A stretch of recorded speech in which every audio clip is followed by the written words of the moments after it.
Hey guys, this is Chetan, And this is Abby. and welcome back to the Unprofessionals. Friday night, we went over what we were expected to see between Virginia Tech and UNC, as well as what was going to be a jam-packed Saturday with all these college football games. We went over, what we expected to see, and we went over the big game, Clemson and Georgia, which did not disappoint. And well, let's just start breaking down games. Game one, Friday night, we had UNC take on Virginia Tech, and neither of us had the goal to pick Virginia Tech. It just seemed like a game that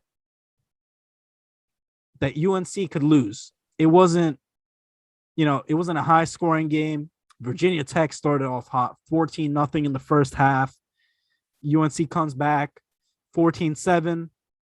Games ends at 17-10. Sam Howell did not look like himself, and we talked about this prior to the game.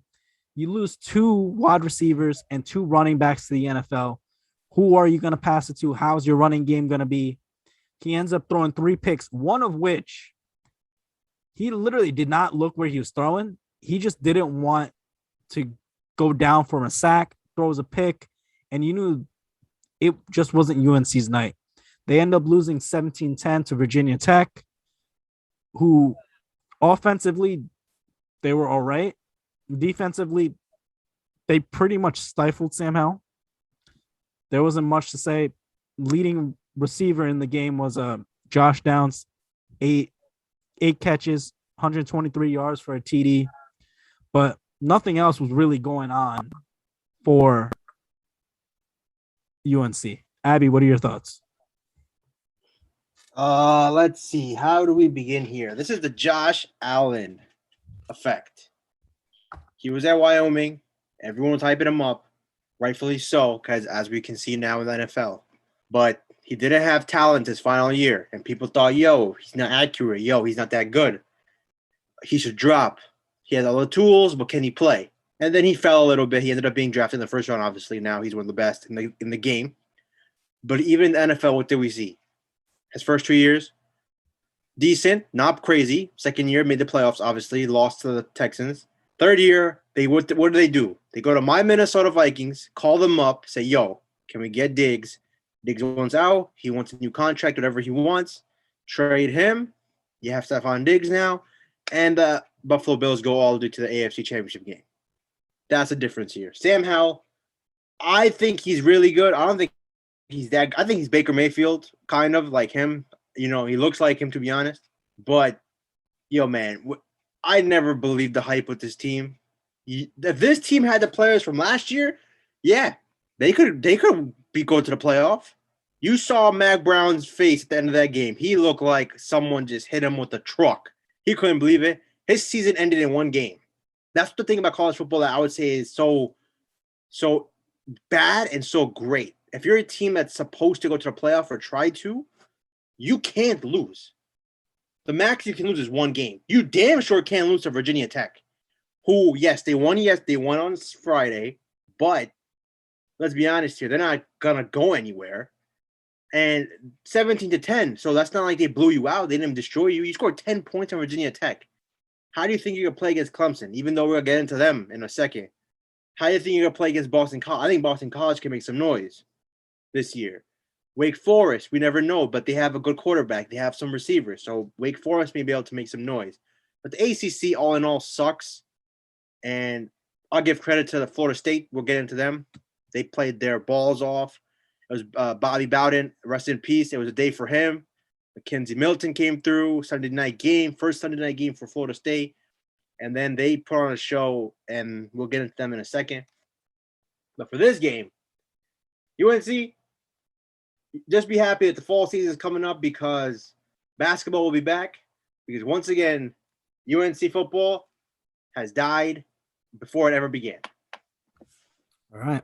Let's move on to game number 2, which both of us, after all the statistics, Wisconsin winning this many games at home, this many home openers in a row, they haven't lost to a conference team in a home opener since the 80s. You gave that stat. You basically bought me with that 25 straight home openers nonsense. Go ahead. Those stats were out there. I had to say it. And what do I say about stats? Hey, they don't mean nothing unless it's current. Oh. Unless it happened last week, it don't matter. Exactly. And after all those statistics, they were roasting Wisconsin quarterback on Twitter. Apparently, he's the highest ranked QB they've ever recruited. And let's be honest here. I'm watching that game. He's literally looking at the wide receiver he's throwing at. There's no surprises. If you saw him, if you saw the game, you saw that he didn't look for his second read, third read. He knew the guy he wanted to throw to, he did that. And Penn State's defense just read it real quick, picked up on it. Penn State wins 16-10. Abby, what are your thoughts? Penn State deserved to win that game. Penn State looked like, our season last year was awful. We ended it strong. Penn State defense, they got some players, man. They got some players on defense. I'm not gonna say it's all bad Wisconsin. I think Penn State did that block kick. Penn State blocked that kick. It's not like they missed that kick. That fumble though, those two fumbles, that's pathetic. That's you drive all the way down and you fumble, you turn it over. But you basically cost yourself nearly 7 to 10 points, and that changed the game right there. At halftime, the score was 0-0. And then Penn State started flinging that football around. Oh, man, it was tough to watch. It was tough to watch Penn State in Wisconsin. That fan base was going crazy. You wanted a win for them. We basically went over this last podcast that I was going with the home field. If this game was in Penn State, I would have picked them. This game was in Wisconsin, I picked them. And Penn State, they looked like, their defense looked like another defense that we're going to get into. But I will say this, that their defense didn't go up against an offense like some other team that we're going to get into very shortly. But all in all, Penn State looked like, maybe we can challenge. The biggest takeaway from this game for me was Penn State can maybe challenge Ohio State because they got a defense. They have a defense. Ohio State don't. But can Penn State score 40, 35, 40? I don't know. Sean Clifford, he missed a lot of open reads. Wide open receivers down the field. He missed a couple of them. They really weren't able to run the ball at all. They had one big run, and that was towards the fourth quarter. So offensively, if this team is even decent, I think they got a shot. Let's see what else. Wisconsin, same old. They haven't had a quarterback since Russell Wilson. And Russell Wilson transferred there. They didn't recruit him. They got lucky as hell that Russell Wilson wanted to go there. This is 10 years ago. So all in all, methodical, let's run the ball, play action, roll out, throw the ball. Man, you ain't winning no games like that in college football. You got Oklahoma, Ohio State, Alabama, all winging it around the field. All of them. They can all score and play defense. You guys give them credit. That defense played pretty damn solid. But then Penn State, their athletes took over. They won the game. They deserved to win the game. They played harder. They played smarter. They look like they wanted it more. And that is coaching as well. James Franklin is the better coach, and he showed it. He showed that last year was an anomaly, and Penn State is back to compete for this conference. All right, let's move on to the next game. Number 2, Oklahoma versus unranked Tulane. And this game, first quarter, 14-14. Oklahoma pulls away. It was 37-14. And then all of a sudden, Tulane just has a wave. And they made the game close. They were I don't want to say they blew it, but they were really close to just screwing up the entire rankings. That's the best way to say it. And I know for me, I picked Spencer Rattler. He was going to win the Heisman. After that, I'm like, okay, great. There goes one prediction I'm completely wrong with. Well, I almost said wrong with two predictions because I had them going to the national championship game. So, but hats off to Michael Pratt, who 3 TDs, nearly 300 yards against Oklahoma defense. And before we even record this podcast, you said the same thing. It's the same old Oklahoma team. They can put 40 on you, but that defense might give up 35. And that's exactly what happened. So that when we talk about our rankings later on, we take that into consideration. But Abby, what are your thoughts on this game? One team showed up for New Orleans, Louisiana. One team didn't. We're going to get into the other team.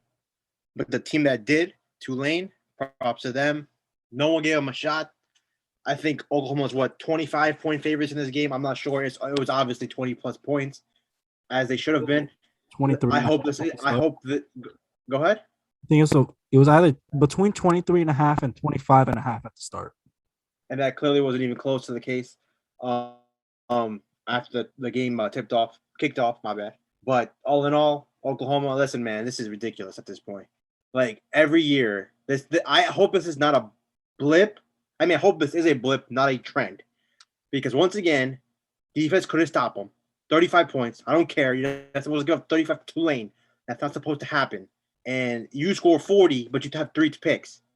If you're a Heisman, you're a top 5 pick in the NFL potentially with the receivers you have, the running game you have, the offensive mind you have as a head coach. You can't throw the ball 3 times to the other team. You can't do that.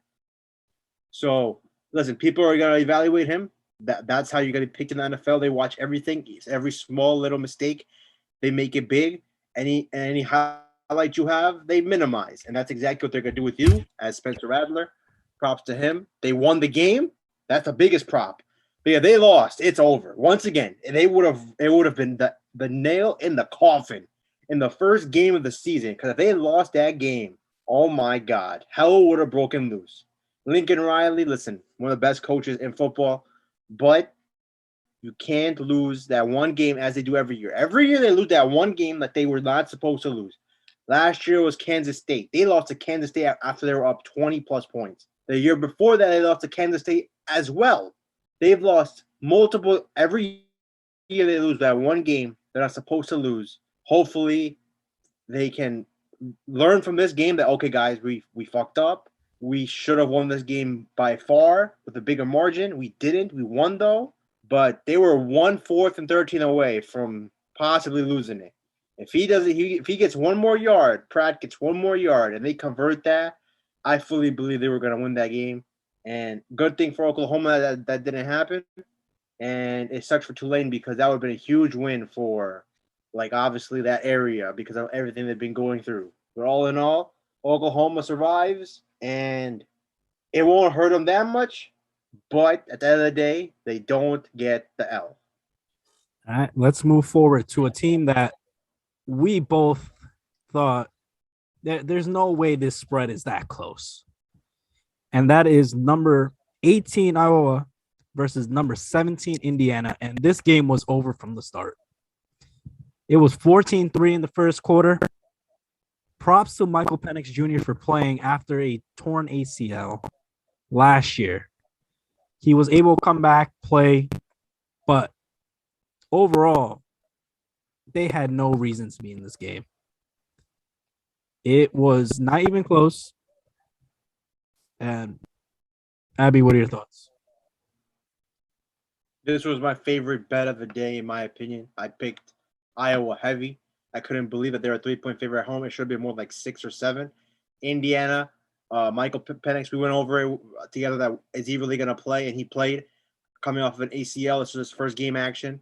And Iowa, they've had 25 straight games. I think the stat is 25 or 20. Between 20 to 25 games straight where they haven't given up 25 points at home. I mean, they haven't given up 25 points. So I think it was they're 20. at home. They're at home. I mean, they're at home number one. Opening game. They finished last year 6 straight dubs, if I'm not mistaken. They started off 0-2. They could have won both those games, but they lost those games and they learned from them. They won 6 straight. They had momentum coming into this season. QB, Michael Goodwin, Godson. Godson, if I'm getting his name right, I'm sorry.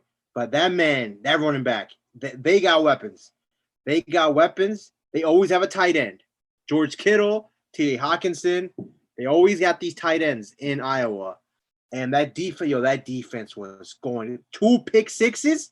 That defense, most people believe that Indiana are frauds. They're not gonna. Actually, I don't want to use the word frauds, but they're not as good as their 18th ranked, 17th ranked, whatever their ranking was, 17th in the country. No one believed that they were that good. Last year was an anomaly. Last year they didn't beat anybody. Their best thing was that they didn't get blown out by Ohio State. So all in all, Iowa did what they were supposed to do. They beat the 17th ranked team in the country. I don't believe Indiana's that good, but still, they shut them down on 6 points. That's phenomenal. They destroyed them. They didn't give them a chance. Iowa is as a team to watch for. Now let's see what they can do going forward in this season. Yeah, it's the running back for Iowa is Tyler Godson, and then it was Riley Moss with 2 pick sixes. Oh my goodness. All right, let's move forward to.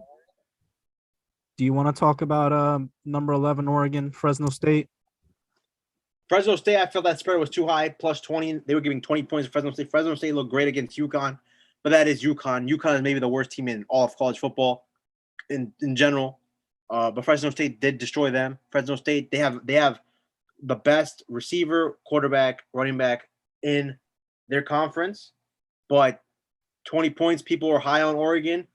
Obviously, the number 1 overall prospect, Thibodeau, he got hurt in this game by nothing of his own doing. A player ran into him and rolled his ankle. But that defense is still loaded. Penny Sewell's brother is a linebacker there, Sewell. They have players, corners. They have a lot of players on that defense. Anthony Brown, man, he don't do it for me.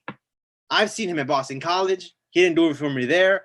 He just doesn't do it for me. He doesn't move the needle for me. I think he's okay at best. And they're ranked 11th. They'll be lucky to stay there. They're lucky they won that game because Fresno State had that game. Fresno State had that game. They were driving, and they unfortunately couldn't pull it off. 20-point spread, and you barely hang on. Now you're going to Ohio State. Okay, Oregon, prove us wrong. Go to Ohio State, beat that team, beat that offense, and then we can give you your roses. But right now, Oregon, bro, that's not the thing. Ever since Marcus Mariota left, they have not had a quarterback except Justin Herbert for really one season. Because Justin Herbert had that one great season. He did not play well in every season. He had that one really good season. But I think Justin Herbert in college hasn't even been close to what Justin Herbert has been in the pros. Justin Herbert in the NFL, it was only 1 year, but he looked fantastic as a rookie in LA. And he looks fantastic in training camp. So, yeah, in training camp, he has receivers, Keenan Allen, obviously, Mike Williams. But Marcus Mariota, he took them places. They didn't win, but they went to a championship game. Marcus Mariota was at one point possibly, bro, like he was a highlight factory. He made those uniforms look even better. I'll be honest. That's when I really was getting to college football, and I thought this dude was gonna be something special in the league. I still think he could be in the NFL. He needs to get another chance.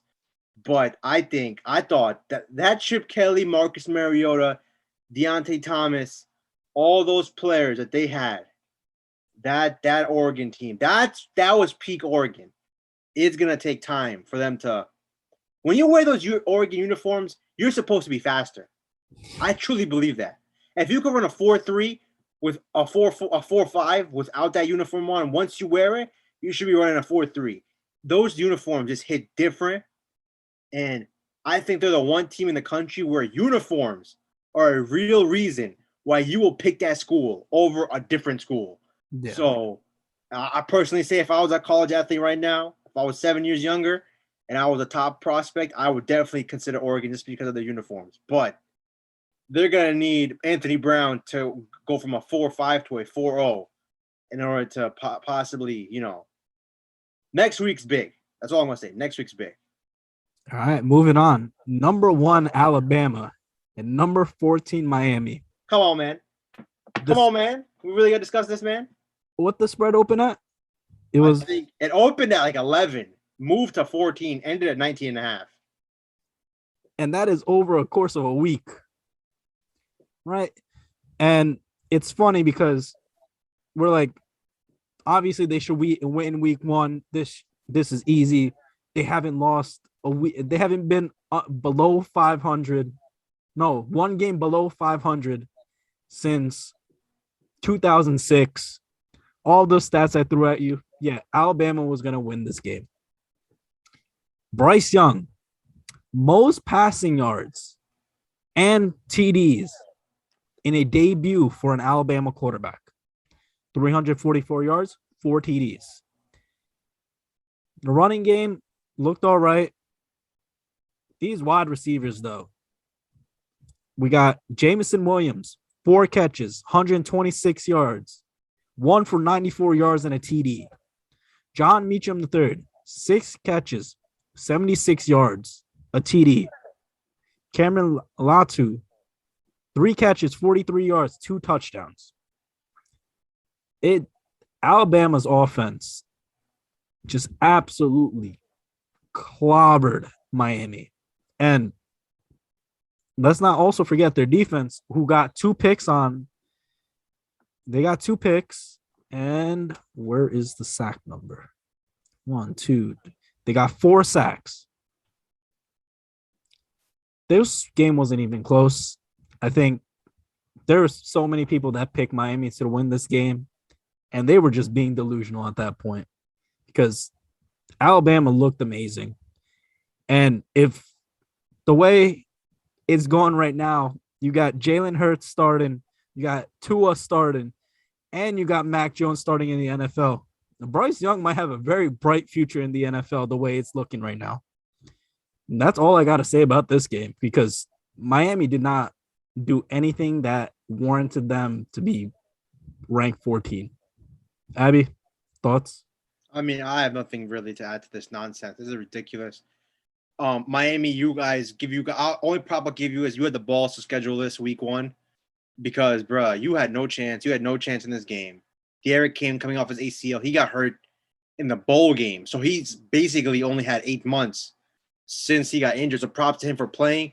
But, you have no business playing with this team. Miami, those days of Michael Irvin, Ed Reed, Greg Olson, Ray Lewis, all those players that they had in the U, Jeremy Shockey, that time period has passed well and gone. The U no longer is the U. They had that little bit of success a couple years back, them in Notre Dame, that big game that happened. It's not good there. Clemson is now the cream of the crop for the ACC for the foreseeable future.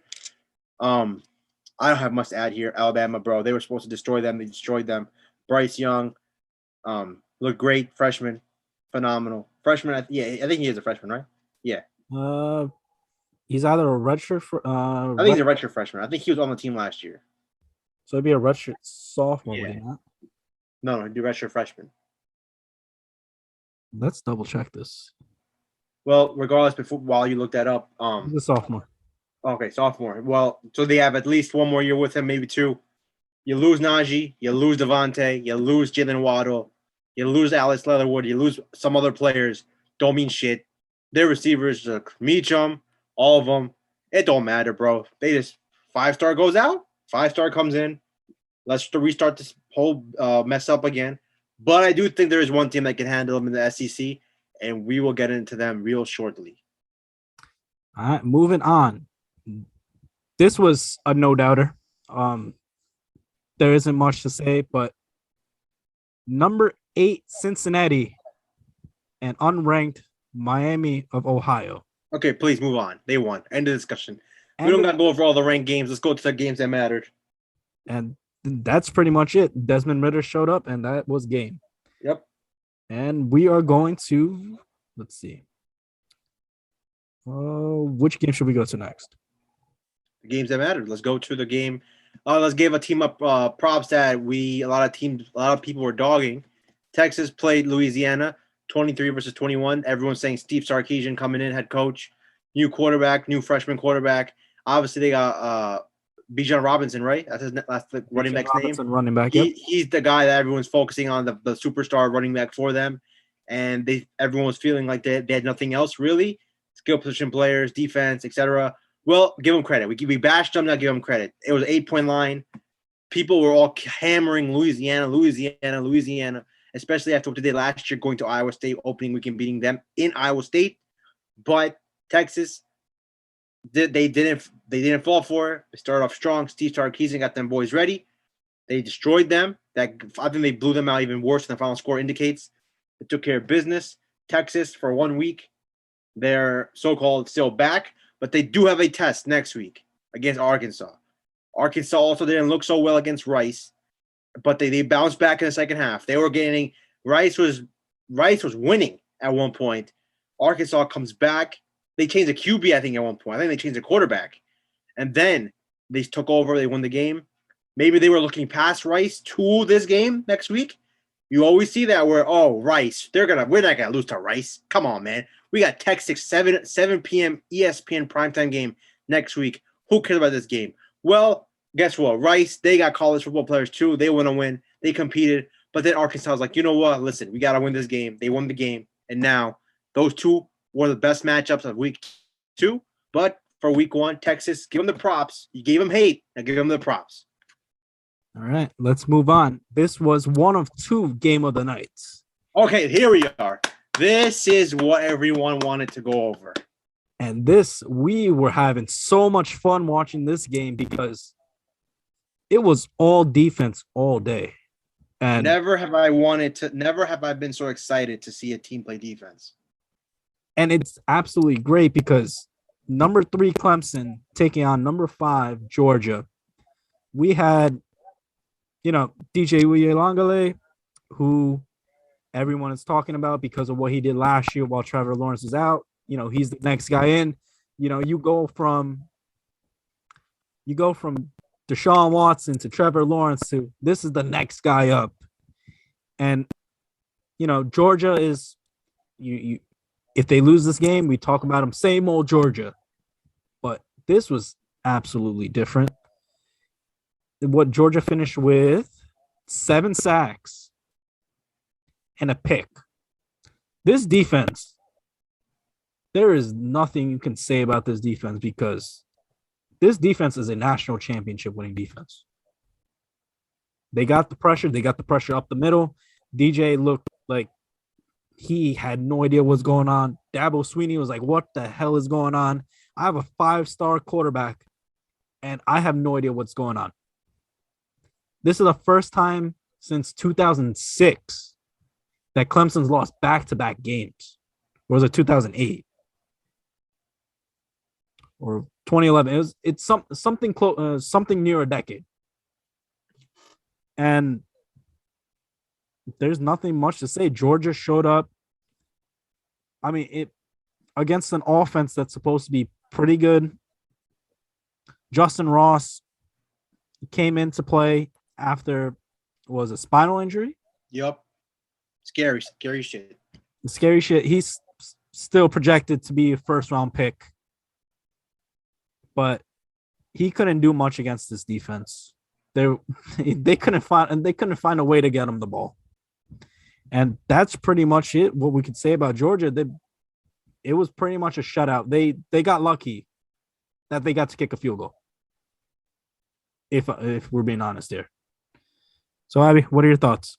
Georgia's defense outscored Clemson.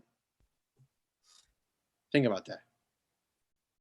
The final score was 10-3, right? Yep. Guess what? Georgia's defense scored 7. So, yo, man. People say you got to drop 40, 50 to win nowadays. No, you don't. Georgia's defense, bro, they brought it back. They brought it all the way back. That defense, bro. I never thought for a second that Clemson was winning that game after the first 2 drives. Yeah. I obviously bet Georgia. I felt they were going to win this game. This game was a defining moment for them. I feel they rose to the occasion. Georgia could have destroyed them even further. They didn't have all their receivers. 3 of the top receivers did not even play this game, bro. So, obviously, they relied on the running game, JT Daniels. he couldn't fully let it fly because obviously Clemson, they do have a great defense. Give Clemson's defense credit. They only gave up 3 points. That's the one thing that people aren't saying. Clemson's defense only gave up 3 points. 7 points came off a pick 6. So Clemson's defense, they did their job. What's it called? Clemson's offense looked like, DJ, bro, I think it's a bright future. But bro, that game sent him back. That game sent him back. Travis Etienne, he's not walking through that door. Obviously, some of the receivers, they're not walking through that door. Justin Ross, how much can you expect from him coming off of a serious injury? Clemson's lucky as shit that they're playing in the ACC. That sucks.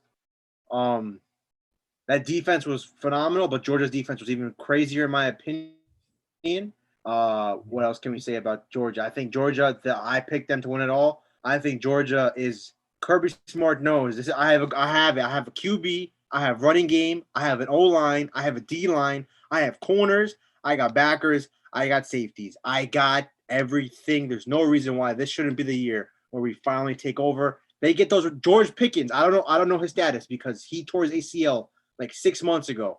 So if they can somehow get him in December and a couple of the receivers, if they get their receivers, they can score. Clemson's defense is no joke. So I think Georgia, they have a very good quarterback. I really like JT Daniels. I love how he plays. He made that one mistake, that one turnover. But all in all, I think Georgia, now they're dealing with COVID. News came today that 4 of their players tested positive. They're having a huge outbreak. Hopefully that doesn't ruin their season. They play UAB this week. UAB, I think they should easily be able to take care of them. But depending on who has COVID, obviously, hopefully everyone's okay. But all in all, Georgia, they made a statement. And Clemson, I said this. Every big game Clemson's been playing with, ever since the whole underdog shit ended, they've done nothing. I'm going to be honest. They've done truly nothing. Yeah. They had that. Deshaun Watson, they lost. They come back and win that game the next year. Underdogs. Alabama was favored. They won that game. Then Trevor Lawrence comes in. Alabama was favored with Tua, and they won that game as underdogs. Yes. Ever since that championship game, every big game, they have shit the bed against a really, really, really good team. Don't give me Notre Dame.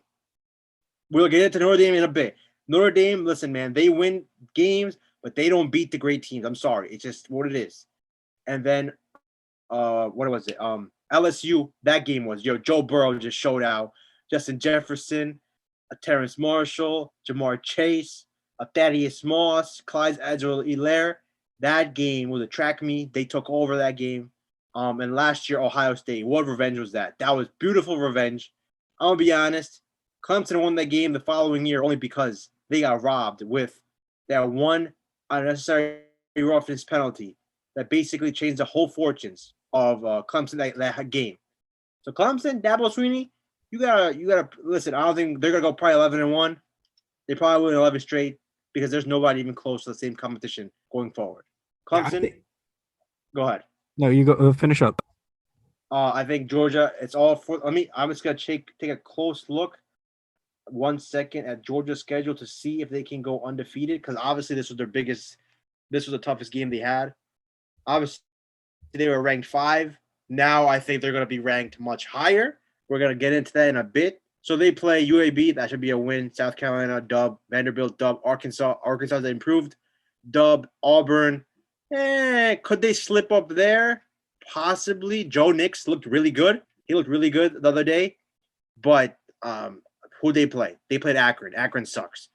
Kentucky, Florida. I don't believe in Florida at all.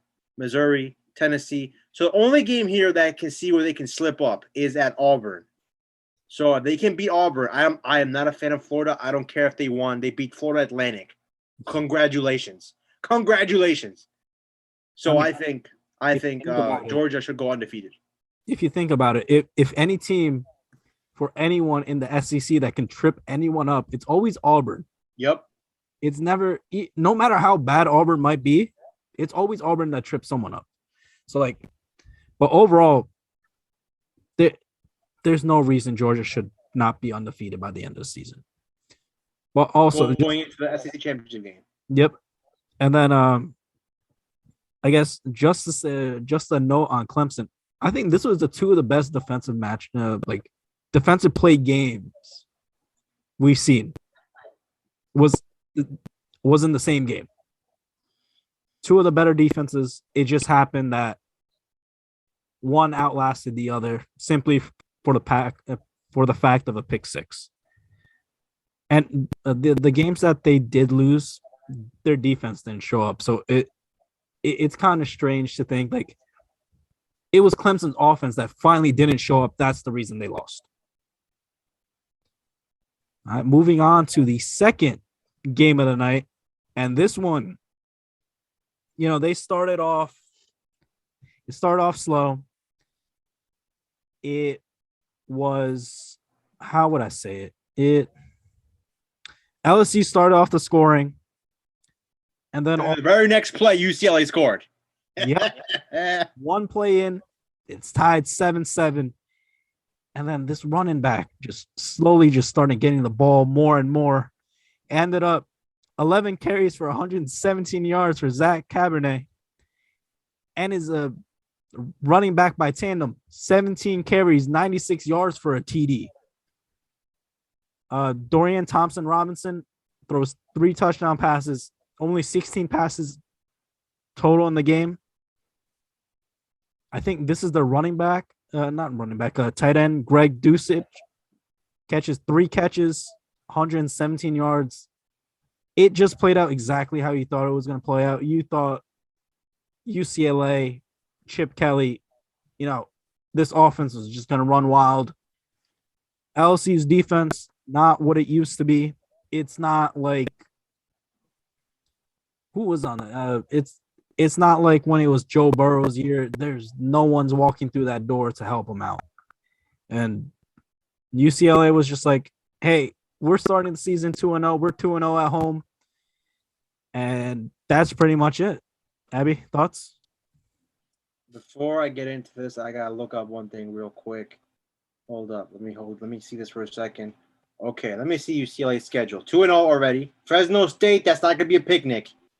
That's not. They actually I think they have a bye week. Okay, so they have a bye week this week. That's a pretty early bye week, but yeah, they have a bye week this week. Damn, I still can't believe they have a bye week already. Yeah, because they play Fresno State at home. That could be a tough one, but if they win that game, Stanford, Arizona State, Arizona, Washington, Oregon, Utah, at Utah. Hardest. They have 3 very tough games at USC. Obviously, they're UCLA, so they both in, obviously, in LA. But still, it's at USC, at Utah, and home to Oregon. I mean, I think. Hold on, before you go. Damn, I really want to go out on the limb here, but damn, I don't know if I can do this. But they have 1, 2, 3, 4, 5, counting the win they just had, 6 total ranked matchups this season. They already won 1. Damn, do I have the balls to do this? I say UCLA goes undefeated and make the playoffs. I just changed my mind. Really? Chip Kelly brings it all the way back. When I saw that game, I picked UCLA. You know this. I picked UCLA. I bet them. Yep. I bet them. UCLA. What's it called? LSU. That defense, bro. That defense. Everyone keeps saying, "Oh, we changing shit. We changing shit." Last year, don't count. Oh man, that defense still looked awful. You got Derek Stingley, the top-ranked corner in the NFL, prospect, and the other corner, I can't remember his name. That's the best, quote-unquote, cornerback tandem, really. And UCLA just destroyed. They ran the ball down their throat. There's nothing worse in a football game when a team runs the ball down your throat and you cannot stop them. The tight ends were phenomenal. The receivers did their job. That UCLA defense that's the word that everyone keeps using, swarming. I give LSU credit on offense. On offense, they look pretty good at times. Bourne, that receiver, he's phenomenal. He was single-handedly scoring for LSU. But all in all, UCLA, Chip Kelly, when I saw them play the other day, I don't give a shit about Hawaii. That game didn't mean shit to me. Yesterday, I saw Marcus Mariota and the Oregon Ducks, part 2. In my opinion, I'm not trying to overreact to one game. LSU is not the LSU from before, but they're still an SEC team. They're still going to be a solid team this season. But I think their toughest games At home, Oregon, I think they're going to have a better team than Oregon offensively. At Utah, that's tough. Playing at Utah is going to be tough. At USC. At USC could determine the Pac-12. And oh my God, it's just so great to see because you have Chip Kelly, you got that whole star power with the head coach. They have a very good quarterback. The Flash is back in LA. Obviously, USC is good. Slovis. They have him at quarterback. They have receivers there. Oregon, obviously, we're going to see they have a big game on Saturday at Ohio State. Can they win that game? Because if they lose that game, obviously they're going to fall. But UCLA, I just changed my mind because I was just making my top. Actually, no, I'm not changing my mind. Obviously, I'm not ranking UCLA that high this week. They are going to be ranked for sure. But all in all, I think they have a great chance of the Pac-12. I can't. The last team to make the playoff from the Pac-12 was who? Wasn't it Was Oregon? it Oregon? The first playoff? I think the last time the Pac-12 made the play. No, Washington made it one year, I think. They got destroyed by Alabama. I think the last team to make the playoff was Washington from the Pac-12. Let's 2017? So I'm going to Wikipedia. I think the last time the Pac-12 had obviously the first one was Oregon. The Oregon year 1. And I think it's 2. What was it? So year 1, so 2014-2015 season, Oregon was ranked 2. Okay. 2016-2017, Oregon ranked 4. Okay. So yeah, that's the last time. It was the Pac-12. How? I thought Washington played Alabama in the no? That's what I'm saying. They're ranked 4. Oh, that was Washington, right? 4. Washington at 4. Okay, there you go. I think it's Oregon again, 4. My bad. There you go. 2017, you had the time right. So yeah, Washington was the last team to make the playoff in the Pac-12. The Pac-12 has been disappointed most of the years. I think if UCLA can lose one game, I think they can lose one and still survive. If they win the Pac-12 championship with one loss, I would pick them over Clemson as the ACC winner. I'm going on the limb here. I think UCLA, man, they just look different. That defense was flying. That offense was flying. They just looked faster. And all in all, LSU, same old LSU. Their schedule, they don't get to play Bama this year, I think. So thank God for them. Their next couple games are just disgusting. They have McNeese, Central Michigan. They'll win those games. At Mississippi State, Mike Leach's offense, you never know. They were down 20 points to Louisiana Tech, but they came back. Could they win that game? They could go 3-1 at home to Auburn. That'll be interesting. At Kentucky. Oh, they do play Alabama. Oh Lord, they're gonna get hosed. My bad. They play at Alabama, November 6th. Oh man, yeah. This schedule is They got Texas A&M the last game of the season at home. Yeah, they'll be lucky to win. I think they'll be lucky to have a winning record. Are you talking about? They got some tough games. LSU. They got Texas A&M. They got Arkansas. They got at Ole Miss, home to Florida, at Kentucky, home to Auburn, and at Mississippi State. They'll be lucky to go 7-5. They'll be lucky to go 500. They'll be lucky to go 6-6. So all in all, LSU. Listen, people can say, "Oh, last year was what it was." Nah, man.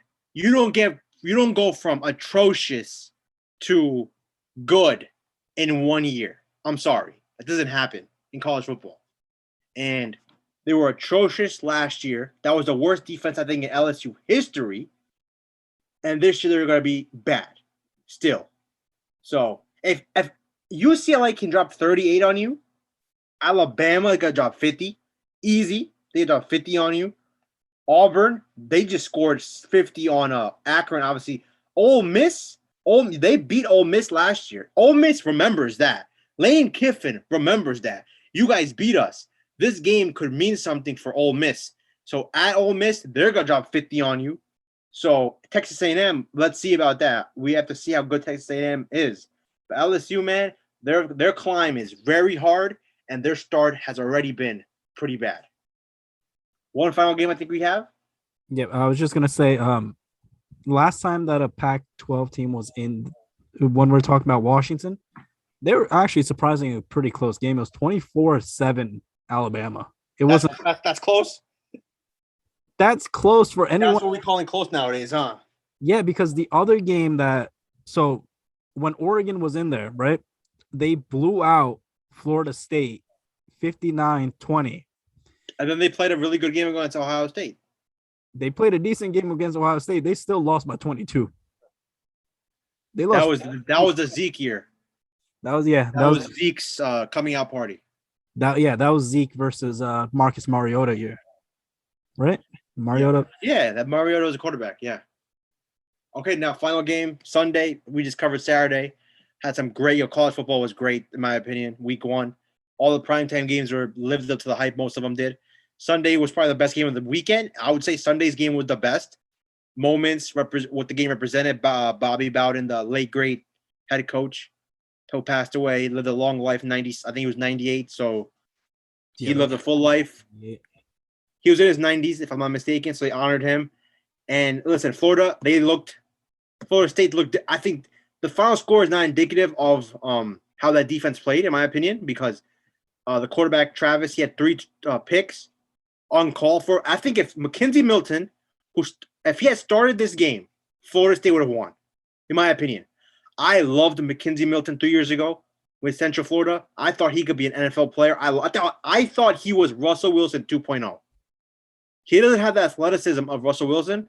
He's 5'11", 6 feet tall, same thing as Russell Wilson is in terms of height, stature. This man can throw the ball. This man is accurate. This man is not scared. I felt he could be really, really, really good in the NFL, and then the injury happened. Now 2 years later, he's finally back. He has opportunity yesterday. They were down 18. Florida State scored, made it a 10-point game. Travis's helmet came off. He comes off the field. McKenzie Milton comes in, and what does he do? Just scores a touchdown, and they ride the hot hand, 38-35. They get the ball back again. They're driving. They could have scored a touchdown. Unfortunately, there was a fumble, so they throw the ball away, and they tied it up 38-38. And then these kickers, man, these fucking kickers. I already hate kicking in the NFL. You damn sure know I don't like it in college. And the kicker missed a 39-yarder or whatever it was. And then all Notre Dame had to do was kick a field goal from 42 yards. They made it. They won the game. Jack Cohen, give him credit. He looked really good for Notre Dame. I'll give him credit. He looked really good. Obviously, Ian Book is no longer there. He played great. 350-plus yards, 4 touchdown passes. He looked great, in my opinion. But Florida State, I feel they're on the way back. McKenzie Milton should be the starting quarterback of this team. I don't care about the story. Yes, the story is great, but that's not why you give him the job. I'm giving him the job because he is the better player. He's a better player. Both drives, he was a quarterback. They scored points. Yeah. They scored 10 points. He can throw the ball better. They have a really good running game, as we saw yesterday. They have some weapons. They have some creativity with Mike Norvell's offense. Defense, all the transfers, they looked pretty good. They got stops when they needed to. Florida State, they look like they're on their way back from the golden years. Which wasn't that far off, if you think about it. 2013 is when they won the championship. Yep. Jameis Winston. Yeah, that was against Auburn. Oh, yeah. The next year is when they lost to Marcus Mariota. Yeah. All right, let's move on to what we think the coaches poll will be tomorrow. That comes out tomorrow, right? Yeah, Tuesdays, right? Yeah, I think so. All right. So you and I have already went over this before we started recording the podcast. So I'm just going to go through the list. 1, Alabama. 2, Georgia. 3, Ohio State. 4, Oklahoma. 5, Clemson. 6, Cincinnati. 7, Texas A&M. And 8, Notre Dame. So that's what you and I think the AP poll will be tomorrow. No, that's what we think the coaches, the AP poll will be. Yeah, that's what I said. Yeah, my bad. You're right. Not should be. Oh, yeah. Well, it will be tomorrow. Yeah. Or technically, yeah, what we assume it should be. What we think is completely different now. What we think they think should be. Yeah. That's the best way to phrase it. we're trying to predict what they're gonna put out there tomorrow, not what we feel is the right list. Now, Chetan, give us what your list is. Well, I think the list should be Georgia 1, Bama 2, Ohio State 3, Cincinnati 4, Oklahoma 5, Clemson 6, Texas A&M 7, and Iowa State at 8. You said Iowa State at 8? Yeah. Okay. I think Okay, my turn. I'm gonna go with Georgia 1, obviously. Iowa State was 7, yeah. Okay, my number 1, Georgia, by far. They had the biggest win by far. Looked the best by far. 2, Bama. Listen, obviously they took care of business to destroy Miami. They beat a ranked team because Miami was ranked, I think, 16 or whatever they were. 14. But what was it? 14. 14. So yeah. So they beat a ranked team, neutral field. So you don't want to bump them down, but I think the Georgia win is so much more significant, and they beat such a top 5 team, top 4 team.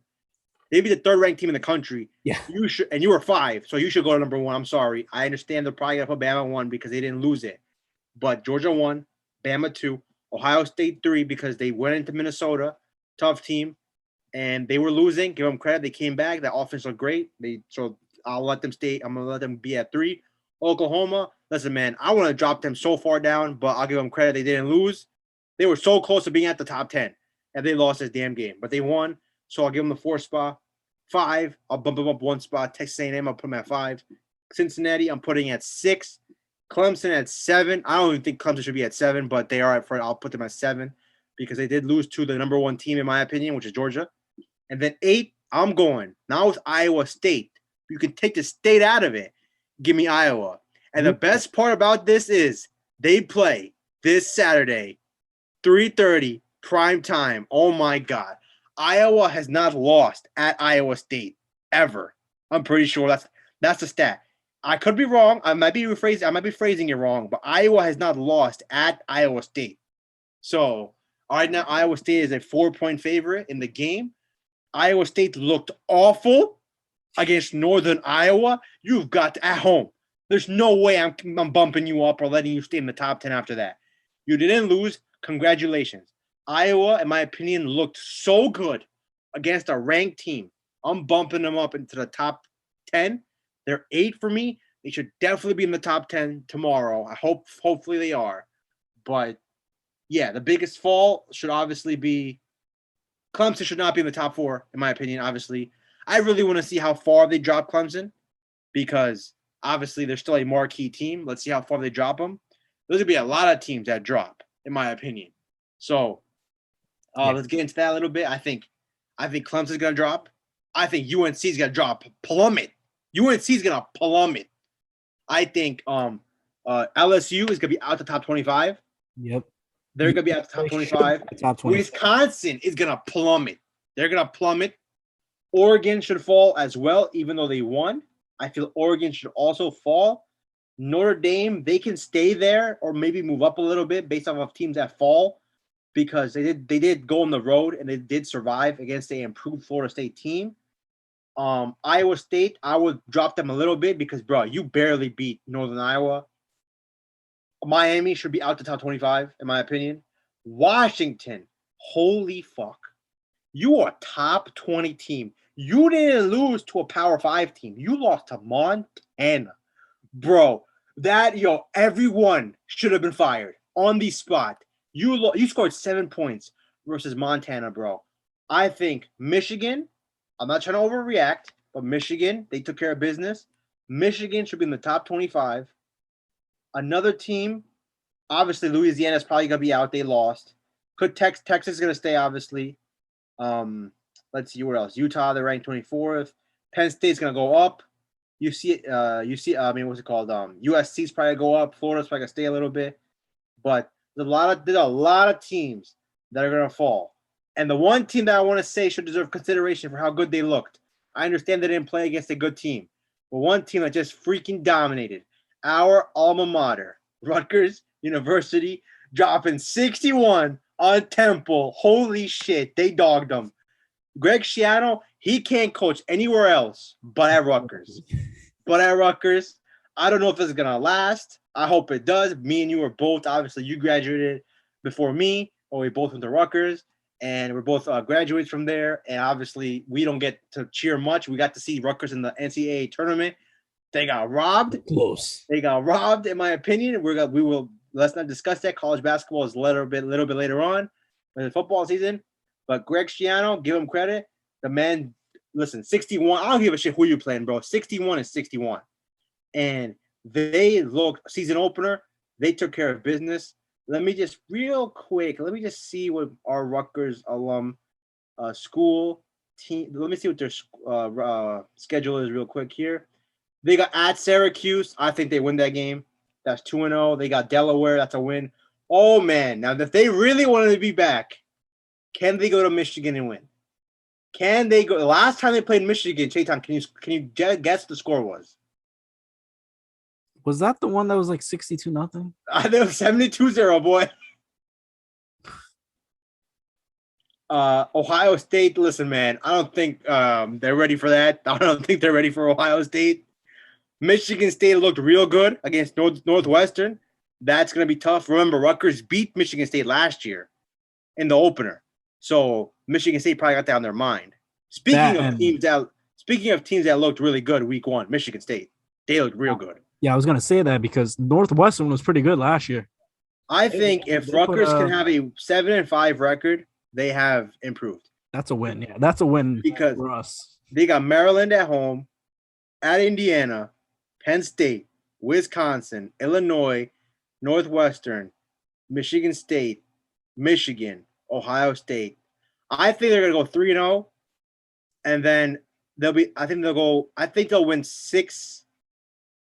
I think floor is 6-6, and cap is 8-4.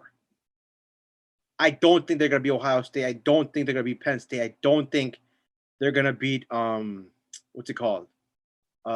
Michigan State. I don't think they're going to be Ohio. I think I said that already. So yeah. I think their ceiling is 8-4. Worst case scenario, they should be 6-6 in my opinion. Just to get that out the way, talk about our alumni. We had our alma mater. What else? I mean, I'm just looking at the list right now. I see 3 teams that should not be in the top 25 after this week. I mean, Indiana, Washington, and Louisiana. Does UCLA sneak in? Oh, hell yeah. My opinion has always been, if you beat the team that's ranked at a certain spot, you take that spot. Like, I understand I understand like some crazy situations where if the number 4 team loses to an unranked team, you can't just make that team the 4th ranked team in the country. I understand that. But in this situation, when you're 16 and you're unranked, they should be at bare minimum 16 now. Yep. And then I see 1, 2, 3 teams in the top 15 that should not, could either be still remain in the top 25 or not at all. Obviously, UNC, Wisconsin, and Miami. So I think there's going to be a lot of movement tomorrow. And then LSU at 16 should not be there. But I think we see a lot more movement than we assume. That's a big, huge movement, I think. No, generally we don't get a lot of movement in the top 25, but I think tomorrow we have to.